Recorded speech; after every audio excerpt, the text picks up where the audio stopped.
21শে জুলাই অন্যবার হলে এতদিনে ধুন্ধুমার কাণ্ড হয়ে যেত। প্রতি জেলার প্রতি ব্লকের প্রতিটি ঝান্ডু নেতাকে টার্গেট বেঁধে দেওয়া হয়ে যেত। রাস্তা থেকে কোন কোন বাস উঠবে তারও লিস্ট তৈরি হয়ে যেত এতক্ষণে। প্রতিটা মুরগি জোর জবস্তি গর্ভবতী হতো এবং অ্যাবর্শনের ভয় কাঁপত। তবে সব পাল্টে গেল রেজাল্ট বেরোনোর পর। ডিম এখন 21শে জুলাইয়ের মেনু থেকে মুছে যেতে বসেছে। ডিম এখন ফেভারিট দিদির ভাই বন্ধুদের আপ্যায়নের জন্য। পালা বদলের পর 21শে জুলাই দিদির রীতিমতো মাথা ব্যথার কারণ হয়ে দাঁড়িয়েছে। গত কয়েক দশক ধরে ধর্মতলার ভিক্টোরিয়া হাউসের সামনে শহীদ দিবস পালন করে আসছেন। এবার আর অনুমতি মিলল না। কুনাল অ্যান্ড কোম্পানি মাপতে গিয়েছিল, খালি কলসির আওয়াজ বেশি, কম জলের মাছ লাফায় বেশি।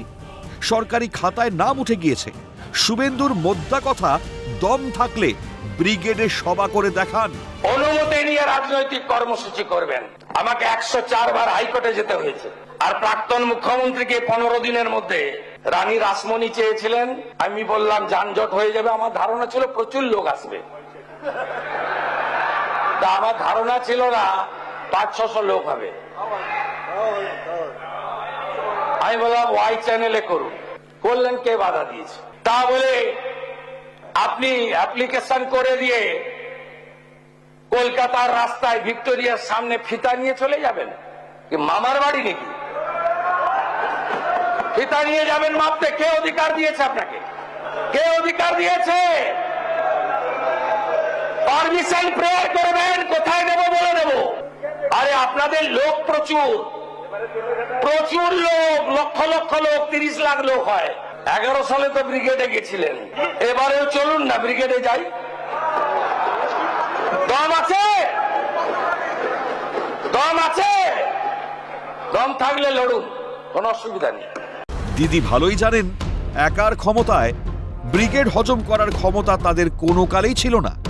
বিদ্রোহী তৃণমূল গোষ্ঠী ধর্মতলায় গান্ধী মূর্তির পাদদেশে সভার অনুমতি পেয়েছে। অত কি করবেন মমতা? চিরকাল চাঙ্কি পান্ডের মতো কোস্টার ছাড়া সিনেমা হিট করতে পারেননি। এখন তো তিনি প্রফুল্লের গিরিশ ঘোষের মতো দীর্ঘশ্বাস ছেড়ে বলছেন, আমার সাজানো বাগান শুকায় গেল। 1992 সালে যুব কংগ্রেস নেত্রী হিসেবে তার প্রথম ব্রিগেড সভা। কংগ্রেসী দাদাদের সমর্থনে উতরে গিয়েছিল সেবার।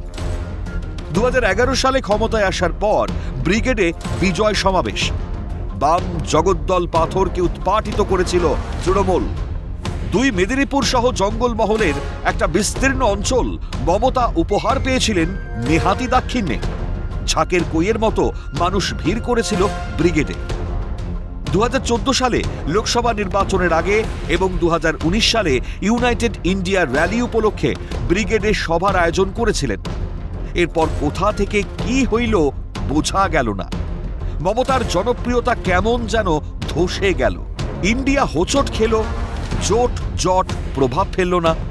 2024 সালে লোকসভা নির্বাচনের আগে 42 জন প্রার্থীর নাম ঘোষণার জন্য ব্রিগেডে সভা করেছিলেন বটে, কিন্তু উপস্থিতির হাল এমনটাই ছিল যে দ্রোণ শটের জায়গায় জোন শট নিতে বাধ্য হয়েছিল মমতার আইটি ভাইটিরা। তখন তো তবু মসনদটা দখলে ছিল।